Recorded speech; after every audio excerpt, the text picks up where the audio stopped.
Hello and welcome to this edition of News Today. Without delay, take a look at the headlines first. Economic Survey 2023-24 highlighted an increase in mental health issues among Indians.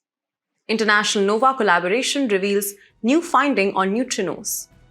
Report, the strategic role of data centers in empowering India's digital revolution released. Economic Survey 2023-24 recommends sustainable fertilizer subsidy mechanism. Food and Agriculture Organization released State of the World's Forests 2024 report. Economic Survey 2023-24 points out current global approach to deal with climate change is flawed. In our very first news, we will shed light on a silent crisis impacting millions of lives across India: mental health. The Economic Survey 2023-24 has unveiled a stark reality. Mental health issues are on the rise among Indians, calling for urgent action and attention. Mental health is not just the absence of illness, it's a state of well-being that allows individuals to cope with life's stresses, realize their abilities, learn and work effectively, and contribute to their communities. Yet, as per the survey, 10.6% of adults in India suffer from mental disorders. Shockingly, the treatment gap ranges between 70 to 92% for different disorders, revealing a vast number of untreated cases. Urban areas bear the brunt of this crisis, with higher rates of mental health issues compared to rural and urban non-metro regions. This mirrors a global trend. Back in 2019, the WHO reported that 1 in every 8 people, or 970 million globally, were living with a mental disorder. Several factors contribute to this growing epidemic. Poverty, with its stressful living conditions, financial instability, and lack of employment opportunities, significantly impacts mental health. The rise of nuclear families has also led to psychological issues among elders due to the absence of a traditional support system. The consequences are far-reaching. Overuse of smartphones and the internet has reduced concentration among 37% of children, according to the NCPCR. Anxiety and mood swings are affecting academic productivity, while rising healthcare costs are burdening poor households even further. So what can be done to tackle this pressing issue? The report suggests increasing the number of psychiatrists from the current 0.75 per lakh population to 3 per lakh, aligning with WHO norms. Advocating for a bottom-up strategy engaging communities comprehensively is also essential. India has already initiated several programs to address mental health. The Tele-Mental Health Assistance and Networking across states provides accessible care across the country. Mano Darpan offers psychosocial support to students during COVID-19 and beyond, while the National Mental Health Program ensures the availability of minimum mental health care for all. Globally, adoption of Paro Declaration to provide universal access to people-centered mental health care and services is in place. Lastly, we have Mental Health Gap Action Program by WHO to scale up services for mental, neurological, and substance use disorders. In summary, as we navigate these challenging times, addressing mental health is crucial for a healthier, more resilient society. In our next news, in an exciting development from the world of particle physics, the international NOVA collaboration has revealed a groundbreaking new finding on neutrinos, those elusive, ghost-like particles that have puzzled scientists for decades. The NOVA experiment, a collaborative effort based in the US with contributions from several Indian institutes, is shedding new light on the mysterious properties of neutrinos. For those who may not know, NOVA is a cutting-edge experiment aimed at studying neutrinos, which come in 3 varieties: muon, electron, and tau. The latest results from NOVA suggest that among these 3 types, there are 2 lighter neutrinos and 1 heavier one, aligning with the normal order theoretical model. Neutrinos were first hypothesized by physicist Wolfgang Pauli in 1930. These subatomic particles are fascinating because they carry no electric charge and have a minuscule mass. Despite being the second most abundant particles in the universe, right after photons, neutrinos are incredibly difficult to detect due to their rare interactions with other particles. This elusive nature has earned them the nickname ghost particles. One of the most intriguing aspects of neutrinos, neutrino oscillation. In it, a neutrino born as one flavor electron, muon, or tau neutrino will eventually morph into the other varieties as it travels.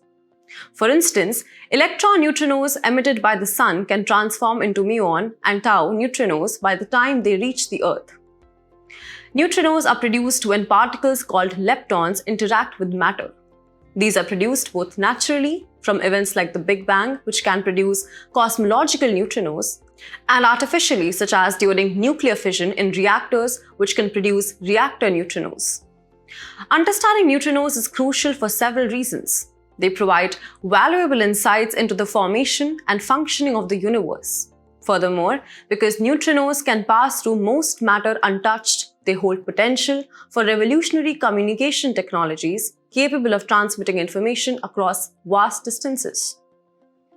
Key observatories dedicated to studying neutrinos include the Indian Neutrino Observatory in Tamil Nadu. The observatory is jointly funded by Department of Atomic Energy and Department of Science and Technology. It is located in Bodhi West Hills of Theni district of Tamil Nadu. Additionally, there is China's Tropical Deep Sea Neutrino Telescope and IceCube, which is the world's largest neutrino telescope. In summary, the NOVA experiment continues to push the boundaries of our understanding, bringing us closer to unraveling the secrets of the universe. Ahead, we dive into the digital heart of India, where data centers are powering a revolution that is transforming the nation. Imagine a future where India leads the world in data consumption. This isn't just a vision, it's a strategic reality unfolding thanks to the critical role of data centers. A joint report by ASSOCHAM and PwC highlights the transformative impact of data centers on India's digital landscape. But what exactly is a data center? Picture a secure fortress housing vast amounts of computing and networking equipment. These hubs collect, store, process, and distribute data, acting as the backbone of our digital economy. Data centers are the unsung heroes behind the scenes, enabling remote work, enhancing government services, and fostering innovation among startups. Indians will consume the most data in the world by 2028, ahead of developed markets such as the US. They are the cornerstone of integrating cutting-edge technologies like artificial intelligence and the Internet of Things into everyday services. It helps in facilitating data localization by enhancing storage facility. However, this digital revolution isn't without its challenges. Currently, data centers are predominantly concentrated in metropolitan areas like Mumbai and Chennai. Navigating complex regulatory frameworks, acquiring land, and managing high operational costs are significant hurdles. But there's hope. The report recommends bolstering regulatory compliance through practices like audit trails and data governance. Increased investment in research and development could pave the way for more energy-efficient technologies.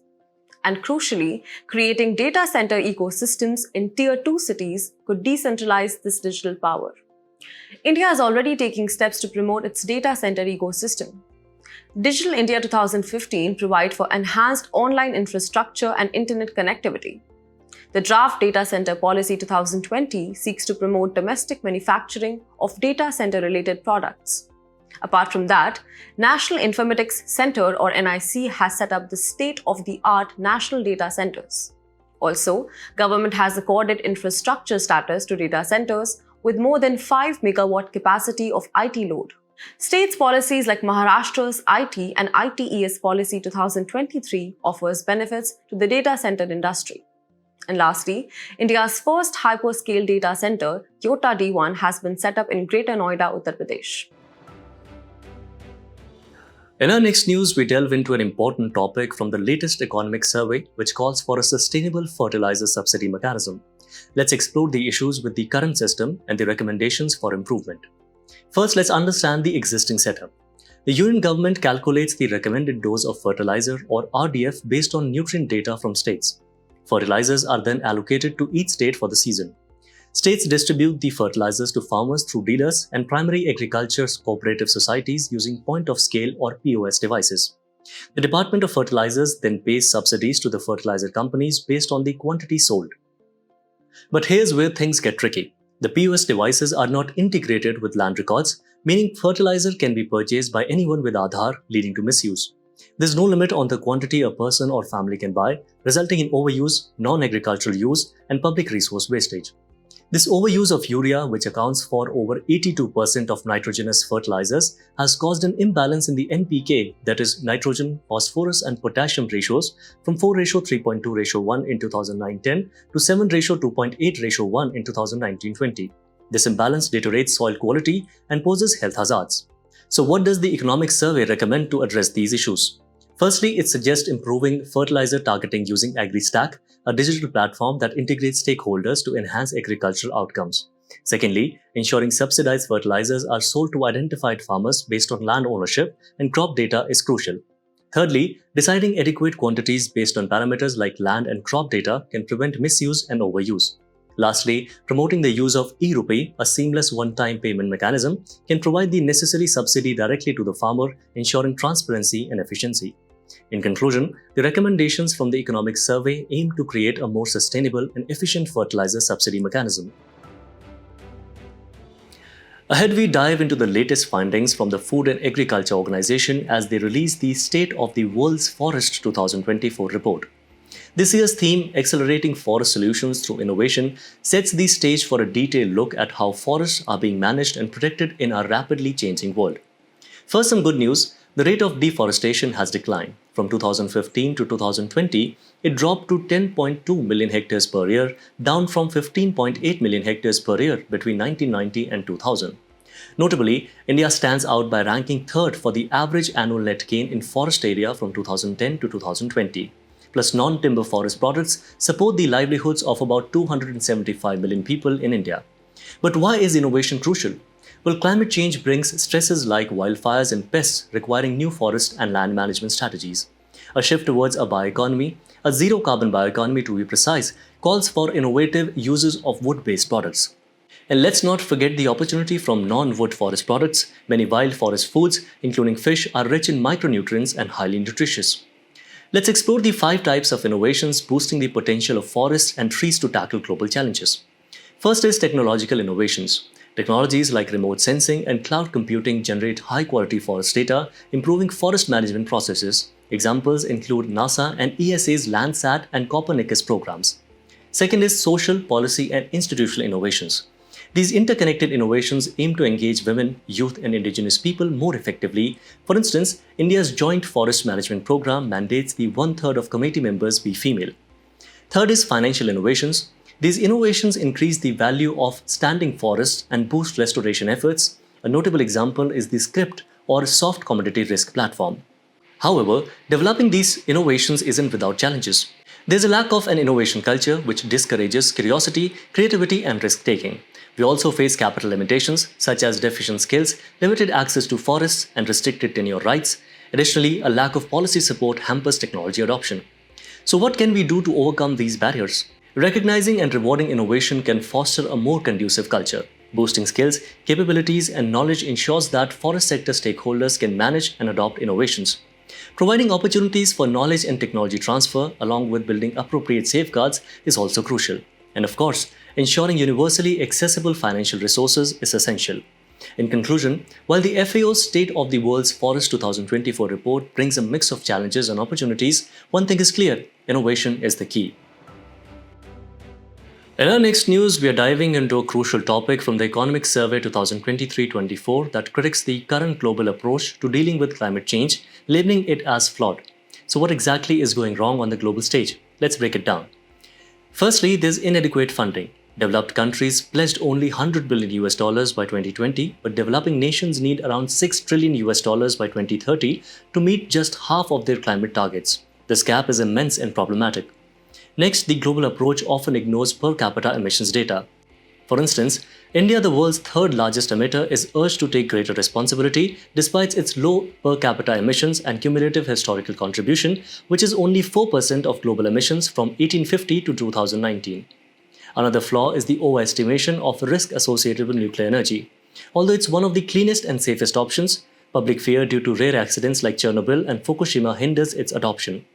Lastly, rich countries are ramping up high-energy demanding technologies, especially for artificial intelligence, which demands more energy and exacerbates the problem. Now let's talk about India's strides in combating climate change.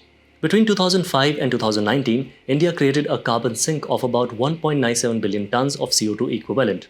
By 2030, India aims to create an additional carbon sink of 2.5 to 3 billion tons through increased tree and forest cover.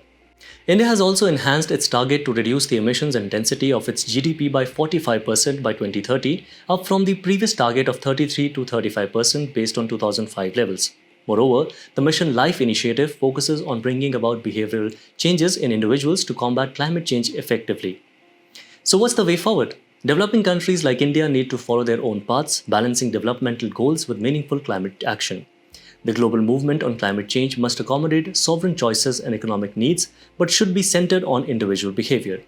In conclusion, while the current global approach to climate change is flawed, there is a pathway to improvement. Today's place in the news brings us to Liberia with its capital Monrovia. Liberia is in the spotlight as a group of senators has proposed relocating the capital city due to recurring flash floods. Let's dive into its political features. Liberia is located along the coast of Western Africa, sharing land boundaries with Sierra Leone to the northwest, Guinea to the north, and Côte d'Ivoire to the east. Its maritime boundary is with the Atlantic Ocean to the south and west. Geographically, Liberia's highest point is Mount Wutif. Its major rivers include Mano, Lofa, and St. Paul.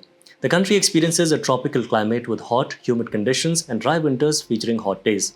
Liberia is rich in natural resources such as iron ore, timber, diamonds, and gold.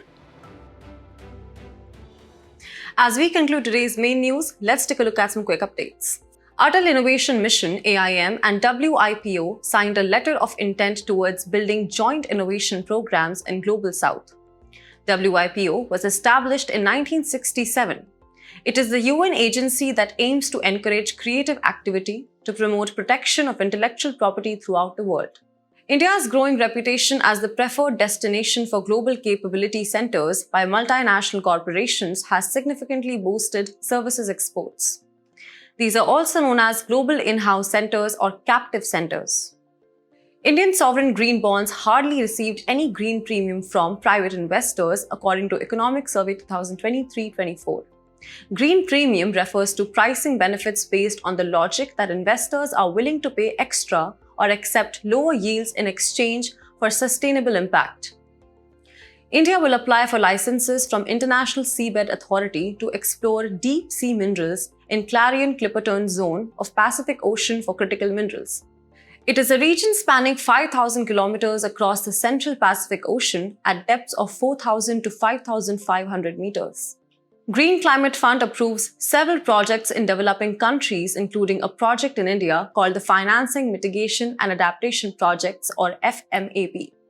It is an initiative of Small Industries Development Bank of India.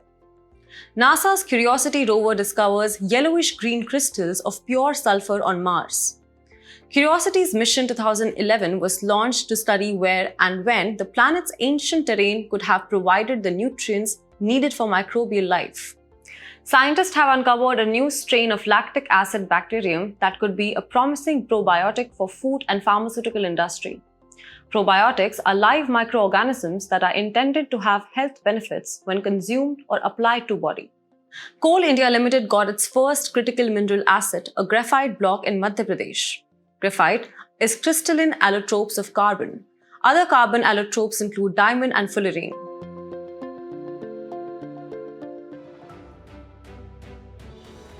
Before we sign off, let's challenge your understanding in today's installment of Test Your Knowledge.